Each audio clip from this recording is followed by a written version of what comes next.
Hello friends, welcome to my channel. இன்றைக்கி நம்ம இந்த வீடியோவில் இந்த கிறிஸ்மஸ் ஸ்டாரோட மெஷர்மெண்ட் என்ன அப்படிங்கிறத பார்க்கலாம். இதுக்கு நான் 5 கோன் மாதிரி போட்டு அதை ஜாயின் பண்ணியிருக்கேன். இதுக்கு ஒரு கோன் போடுறதுக்கு பார்த்திங்க அப்படின்னா 14 ஒயரு 4 அடியில் நமக்கு தேவைப்படும். அதை போட்டு நம்ம ஒரு 5 கோன் அது போல் போட்டு ஜாயின் பண்ணுற மாதிரி இருக்கும்.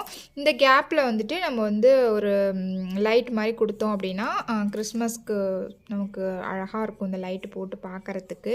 இது ரொம்ப ஈஸியாக இந்த கோன் நம்ம போட்டுடலாம். ரொம்ப ஈஸி. நீங்கள் பேஸ்கெட் போட்டுட்டு ஆல்ரெடி பேஸ்கெட் போட்டிருப்பீங்க இல்லைங்களா, அது போட்டுட்டு பேலன்ஸ் இருக்க ஒயரு போடும்பொழுது மல்டி கலரில் பார்க்க நல்லாயிருக்கும். இல்லை நீங்கள் ஒரு சிங்கிள் கலரில் கூட நீங்கள் போடலாம். இது அதிகம் தேவைப்படாது. நீங்கள் மல்டி கலரில் போடும் பொழுது கொஞ்சம் நமக்கு பேஸ்கெட் போட்டு எக்ஸ்ட்ரா ஒயர்ஸ் இருக்கும் இல்லைங்களா, அதுலேயே நம்ம போட்டு ஜாயின் பண்ணிட்டோம் அப்படின்னா இது பார்க்குறதுக்கும் ரொம்ப அழகாக இருக்கும். ரொம்ப சீக்கிரம் போட்டுடலாம். ஒரு நாளுக்குள்ளே பார்த்தீங்க அப்படின்னா இந்த ஸ்டார் ஃபினிஷ் பண்ணிடலாம். இந்த ஸ்டார் எப்படி போடுறது அப்படிங்கிற வீடியோ பார்த்திங்கன்னா என்னோடய சேனலில் அப்லோட் பண்ணியிருக்கேன். அதோட லிங்க் நான் டிஸ்கிரிப்ஷனில் கொடுக்குறேன், பாருங்கள். இப்போ கிறிஸ்மஸ் வரப்போகுது, போட்டு நீங்களே பார்த்தீங்க அப்படின்னா ஸ்டார் போட்டு கூட நீங்கள் வீட்டில் மாட்டி விட்டிங்கன்னா பார்க்க அழகாக இருக்கும்.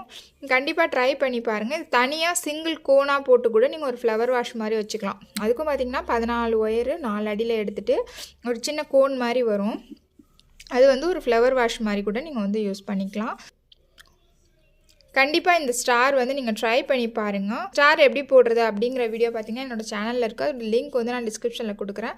கண்டிப்பாக இந்த ஸ்டார் நீங்கள் ட்ரை பண்ணி பாருங்கள். உங்களுக்கு என்னோடய வீடியோ பிடிச்சிருந்துச்சுன்னா என்னோடய சேனலை சப்ஸ்கிரைப் பண்ணுங்கள். தேங்க்ஸ் ஃபார் வாட்சிங்.